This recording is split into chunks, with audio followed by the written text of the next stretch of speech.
Yes, good morning.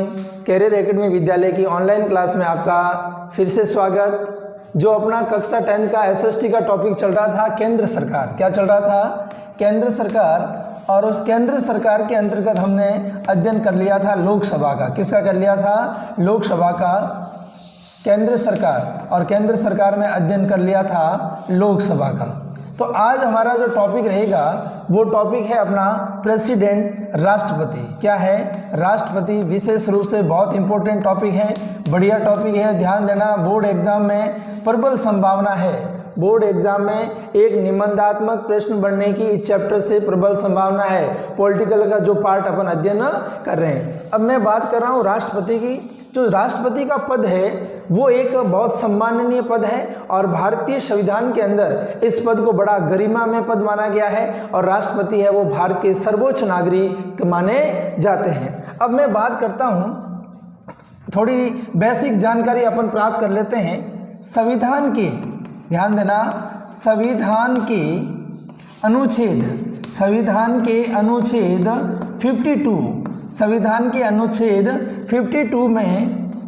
52 में ये प्रावधान है, संविधान के अनुच्छेद 52 में ये प्रावधान है कि भारत में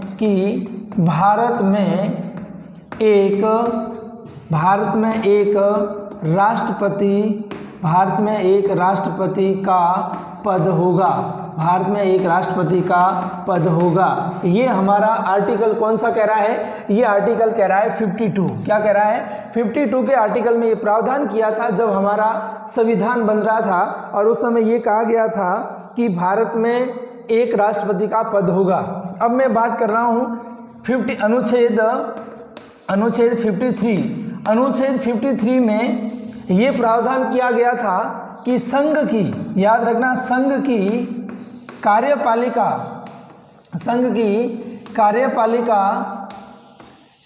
कार्यपालिका की शक्ति राष्ट्रपति में निहित होगी।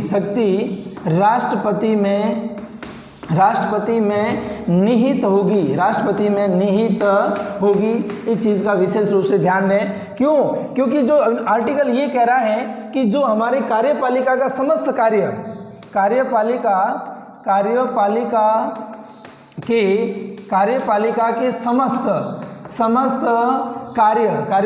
के समस्त कार्य राष्ट्रपति के नाम से किए जाएंगे। राष्ट्रपति के नाम से किए जाएंगे। ये बहुत महत्वपूर्ण चीज़ है। क्या महत्वपूर्ण चीज़ है? आपको ध्यान रखना है कि भारत अनुच्छेद 53 के अनुसार संघ की कार्यपालिका शक्ति राष्ट्रपति में निहित होगी। शासन का कार्य है वो राष्ट्रपति के नाम से होगा, और उसके बाद में राष्ट्रपति है वो देश का क्या होते हैं? सर्वोच्च नागरिक होते हैं। इस चीज़ का विशेष रूप से आपको ध्यान रखना है। अब यदि एग्जाम में क्वेश्चन बन जाए तो अपना पहला बिंदु रहेगा राष्ट्रपति बनने की योग्यता। राष्ट्रपति बनने की योग्यता। क्या योग्यता है?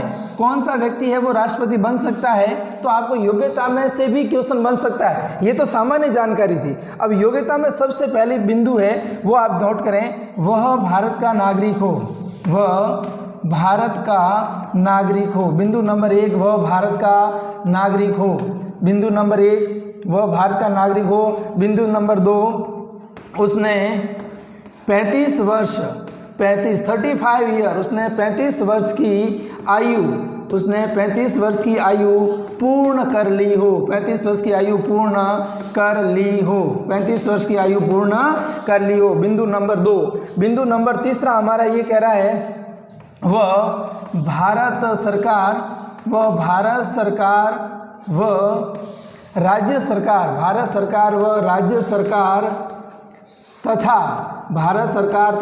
सरकार तथा स्थानीय संस्था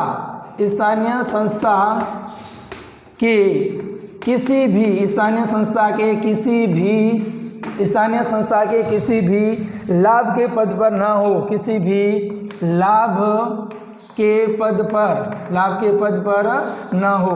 क्या कह रहा है बिंदु नंबर 3 कि भारत सरकार और राज्य सरकार जो है और एक स्थानीय जो स्वशासन हमारा कार्यालय है, उस स्थानीय स्वशासन के कार्यालय पर राष्ट्रपति पद का व्यक्ति है वो उसकी लाभ के पद पर नहीं होना चाहिए। बिंदु नंबर 4 अपना ये कह रहा है वह लोकसभा सदस्य बनने की योग्यता रखता हो। वह लोकसभा सदस्य बनने, याद रखना, वह लोकसभा सदस्य बनने की योग्यता रखता हो, बना हुआ नहीं होना चाहिए, ध्यान देना। वह लोकसभा सदस्य बनने की योग्यता रखता हो, योग्यता रखता हो। ये हो गया बिंदु नंबर 4। और इसका राष्ट्रपति योग्यता की बिंदु नंबर जो 5 है वो कह रहा है कि संघ की या मैं कह सकता हूँ संसद तथा राज्य विधानमंडल, संसद तथा राज्य विधानमंडल के किसी भी सदन का सदस्य नहीं होना चाहिए, किसी भी सदन का सदस्य नहीं होना चाहिए, किसी भी सदन का सदस्य नहीं होना चाहिए। बहुत इंपॉर्टेंट चीज़ें हैं, ध्यान देना। यदि एग्जाम में पूछ लिया जाए राष्ट्रपति बनने की योग्यता क्या है, तो आपको कहना है कि वह भारत का नागरिक हो, उसने 35 वर्ष की आयु पूर्ण कर ली हो, वह भारत व राज्य सरकार तथा स्थानीय संस्था के किसी भी लाभ के पद पर न हो। चौथा बिंदु, वह लोकसभा सदस्य बनने की योग्यता रखता हो, लोकसभा सदस्य बनने की क्या रखता हो, योग्यता रखता हो। और 5वां बिंदु है संसद तथा राज्य विधानसभा के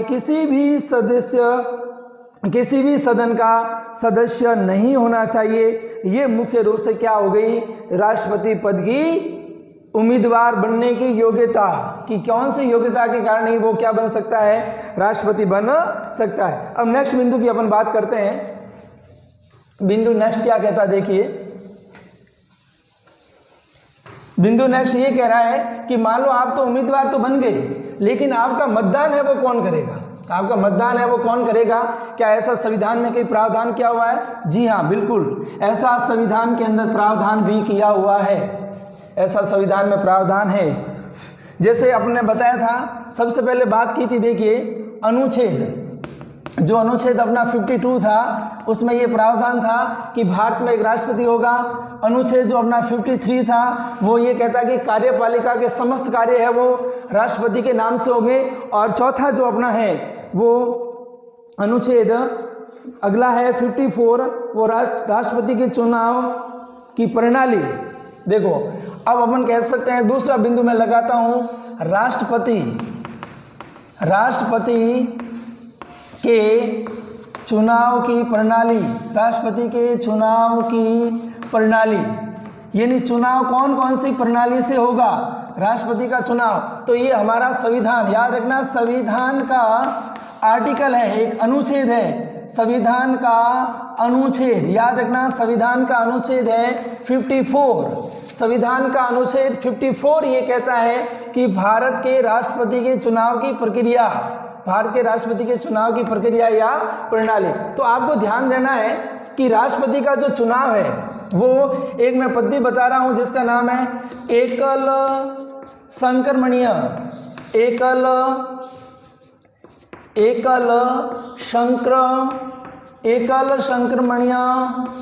आनुपातिक मत पद्धति, एकल संक्रमणीय आनुपातिक मत पद्धति, याद रखना। इस पद्धति के द्वारा ही राष्ट्रपति का निर्वाचन किया जाता है। क्या होता है? एकल संक्रमणीय आनुपातिक मत पद्धति के द्वारा उनका चुनाव किया जाता है, के द्वारा। याद रखना, जो ये राष्ट्रपति का चुनाव है वो बच्चों गुप्त मत प्रणाली द्वारा किया जाता है। गुप्त मत प्रणाली, ये प्रणाली कैसी होगी? गुप्त मत प्रणाली, यानी गुप्त रूप से मत प्रणाली होगा। और तीसरा बिंदु इसमें होगा अप्रत्यक्ष रूप से। कैसे होगा? अप्रत्यक्ष रूप से चुनाव होगा। कौन से रूप से चुनाव होगा? अप्रत्यक्ष रूप से। तो हमने क्या बात की? चुनाव, राष्ट्रपति के चुनाव की प्रणाली। प्रणाली के अंदर एक नियम है जो लगता है, वो कौन सा है? एकल संक्रमणीय आनुपातिक मत पद्धति के द्वारा। और ये मत कैसे होगा? गुप्त मत प्रणाली होगी और इसमें होगा अप्रत्यक्ष रूप से चुनाव। अप्रत्यक्ष रूप से चुनाव का मतलब है यहाँ जनता इनको डायरेक्ट नहीं चुनेगी, अप्रत्यक्ष रूप से इनका चुनाव किया जाएगा। इस चीज का विशेष रूप से क्या रखना है? ध्यान रखना। तो सबसे पहले अपन देखेंगे अप्रत्यक्ष निर्वाचन। इसमें बिंदु नंबर 1 लगाना है, क्योंकि एग्जाम में क्वेश्चन बनेगा कि राष्ट्रपति के चुनाव की प्रणाली को विस्तार से समझाइए, तो आपको ये बिंदु तो निकलना है। उसके बाद में बिंदु नंबर 1 लगाना है अप्रत्यक्ष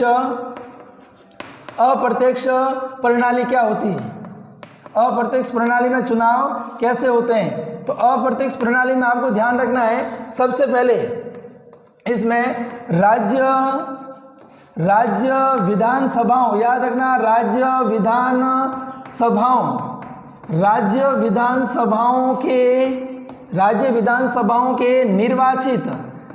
विधानसभाओं के निर्वाचित सदस्य, विशेष रूप से ध्यान क्या रखना है? राज्य विधानसभाओं के निर्वाचित सदस्य। उसके बाद में संसद के दोनों सदनों, राज्य विधानसभाओं के निर्वाचित सदस्य, इसके साथ मैं जोड़ देता हूं प्लस 92 के अंदर जो हमारा संविधान संशोधन हुआ था, 92 के अंदर जो संविधान संशोधन हुआ था, 92 में संविधान संशोधन हुआ था, उस संविधान संशोधन के अंतर्गत संघ की विधानसभाओं या संघ की विधानसभाओं का मतलब होता है यूनियन टेरिटरीज जो होता है, संघ की विधानसभाओं के निर्वाचित सदस्य भी भाग लेते हैं, सदस्य भी चुनाव में भाग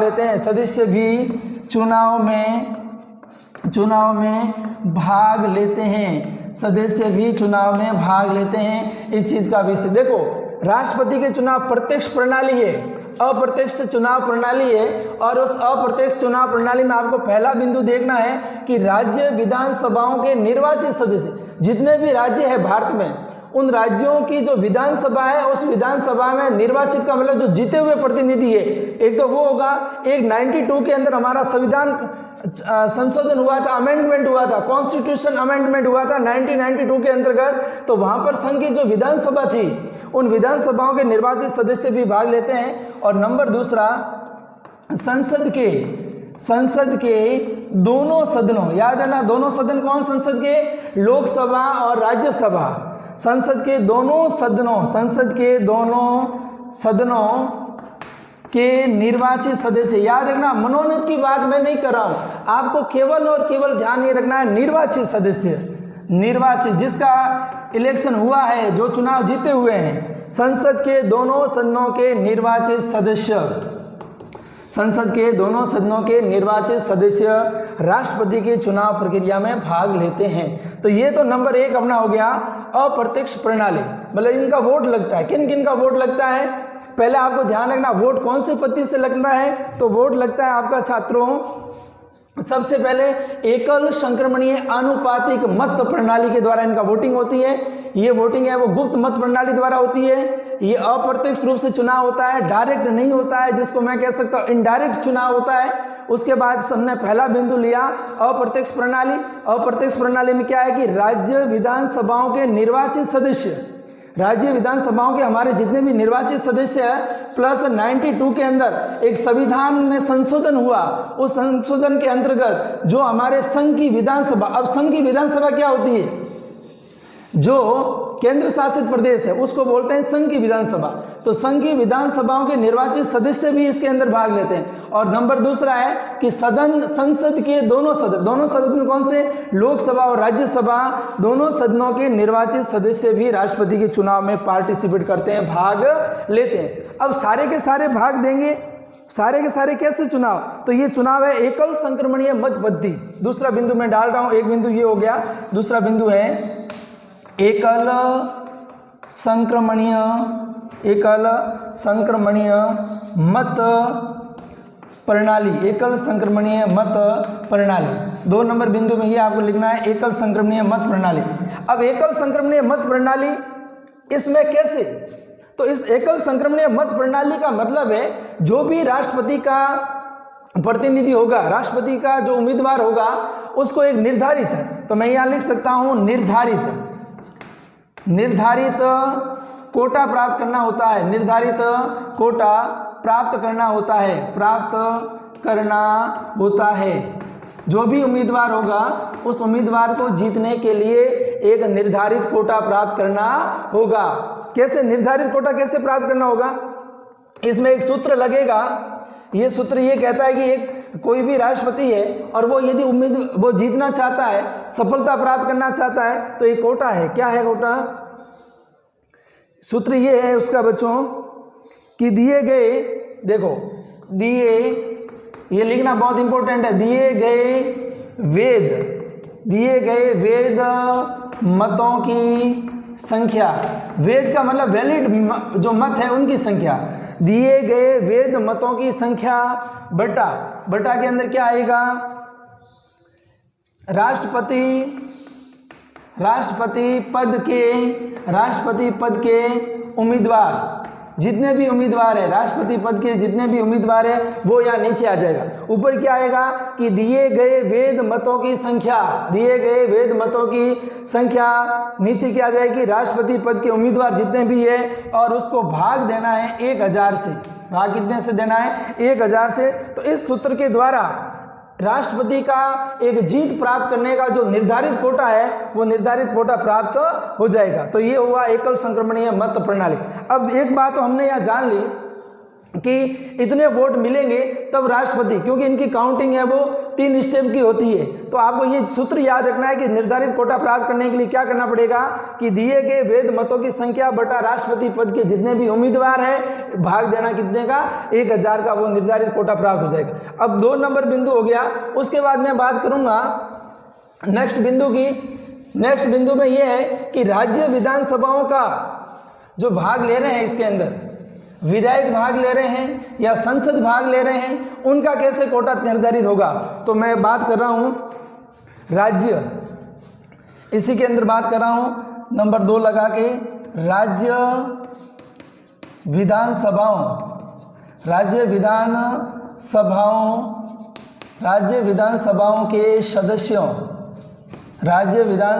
के सदस्यों का मत मूल्य, उनका मत मूल्य अपन कैसे निकालेंगे। जितने भी राज्य हैं उनके जो विधायक जीते हुए हैं वो सारे वोट देंगे, तो उनका मत मूल्य कैसे निकलेगा। तो उनका मत मूल्य निकलेगा बच्चों राज्य की जनसंख्या, जो राज्य है उस राज्य की जनसंख्या देखो, और ये जनसंख्या रहेगी 1971 की। 1971 में जो जनसंख्या थी उसके आधार पर ये मत मूल्य निकलेगा। तो राज्य की जनसंख्या बटा राज्य विधानसभा में निर्वाचित सदस्यों की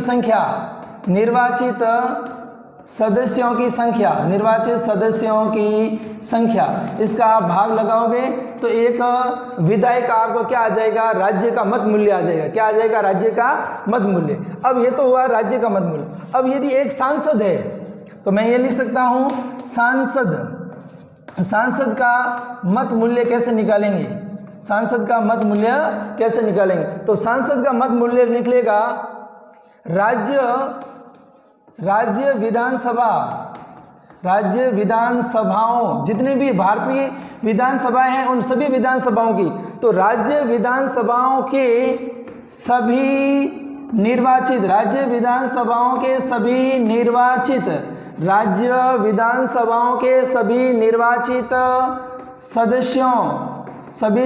सदस्यों का कुल मत बटा में क्या आ जाएगा, लोकसभा प्लस राज्यसभा के निर्वाचित सदस्यों की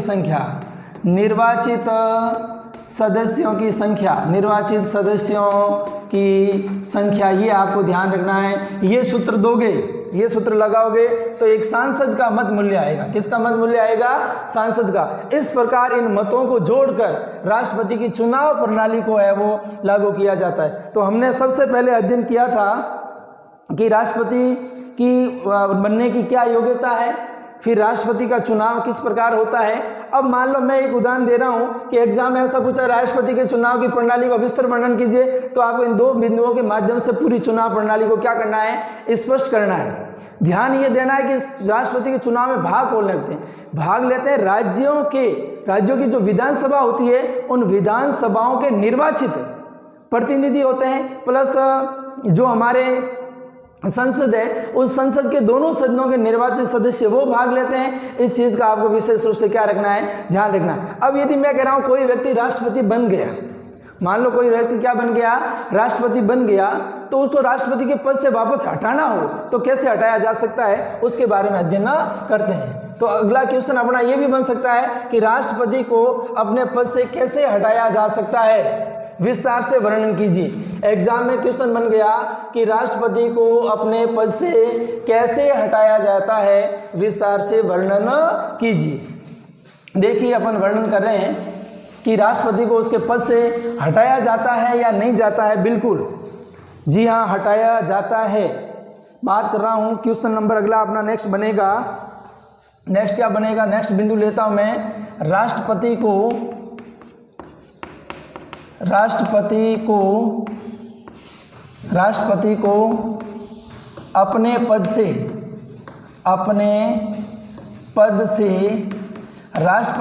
अपने पद से कैसे हटाया जाता है। ये आपका एग्जाम में मान लो क्वेश्चन आता है, विस्तार से वर्णन कीजिए। तो मैं ये बिंदु ले लिया मैंने, राष्ट्रपति को अपने पद से कैसे हटाया जाता है। तो आप विशेष रूप से थोड़ा ध्यान दें। इसके अंदर भारतीय संविधान, हमारा एक संविधान है, याद रखना। संविधान के अनुच्छेद, मैं बात कर रहा हूँ या संविधान की, कॉन्स्टिट्यूशन की, संविधान के अनुच्छेद, याद रखना। संविधान का अनुच्छेद 61, क्या कौन सा? 61। संविधान का अनुच्छेद 61 ये कहता है कि राष्ट्रपति द्वारा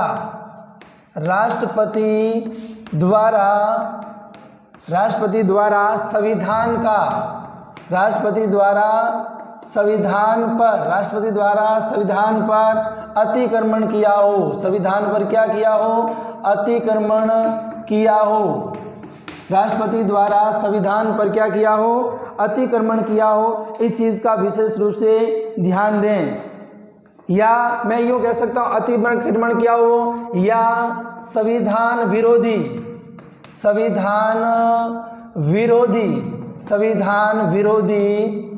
कार्य कर रहा हो, या संविधान विरोधी कार्य कर रहा हो।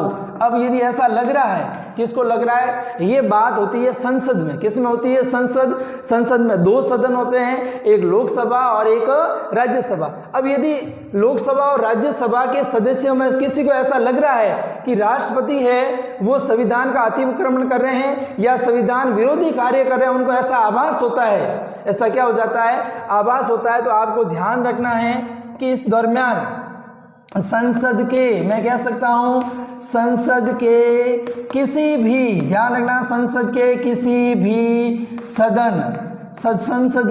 भी सदन में ऐसा प्रस्ताव लाया जा सकता है। उस प्रस्ताव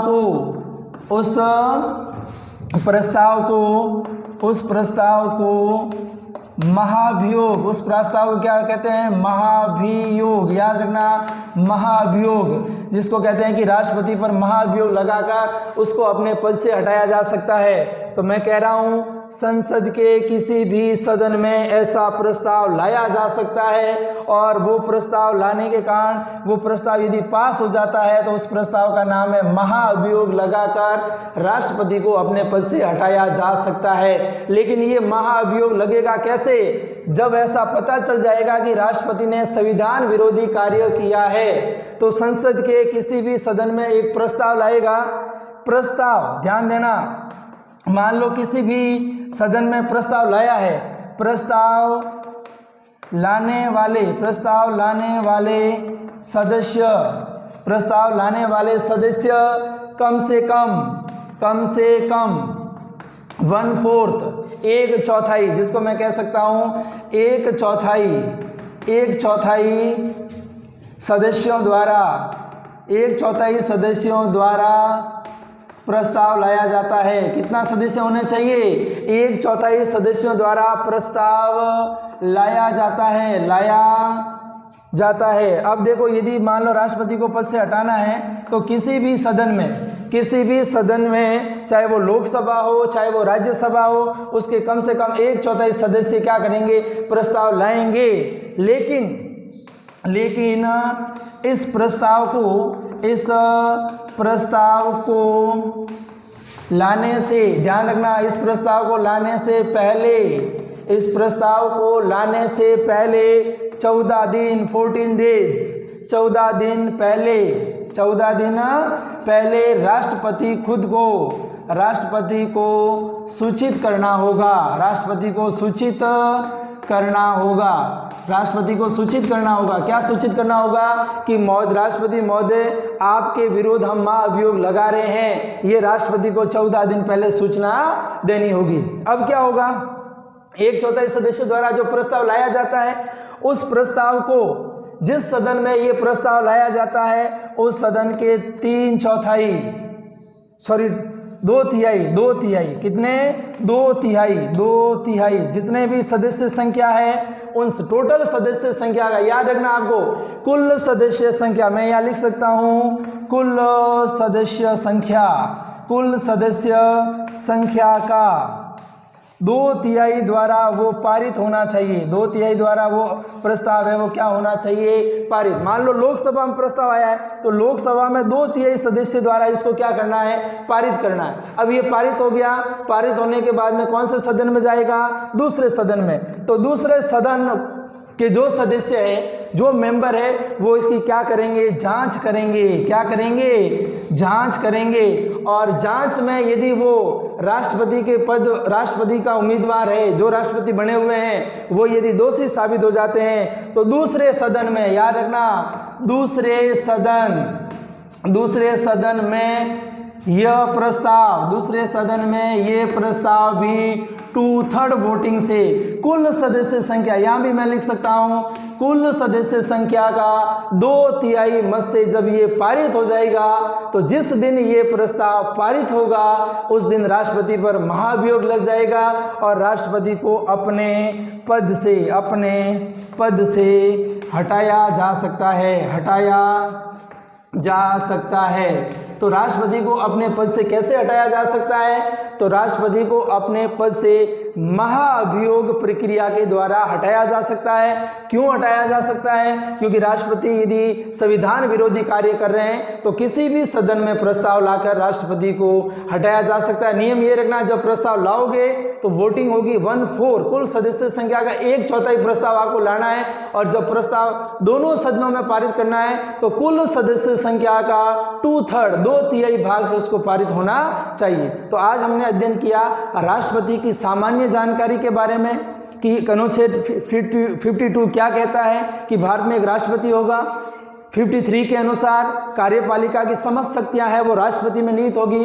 54 क्या कह रहा है कि राष्ट्रपति का निर्वाचन कैसे होगा, राष्ट्रपति बनने की योग्यता क्या है और राष्ट्रपति को अपने पद से कैसे हटाया जा सकता है। कल हम पढ़ेंगे राष्ट्रपति की सामान्य शक्तियां और राष्ट्रपति की वित्तीय शक्तियां।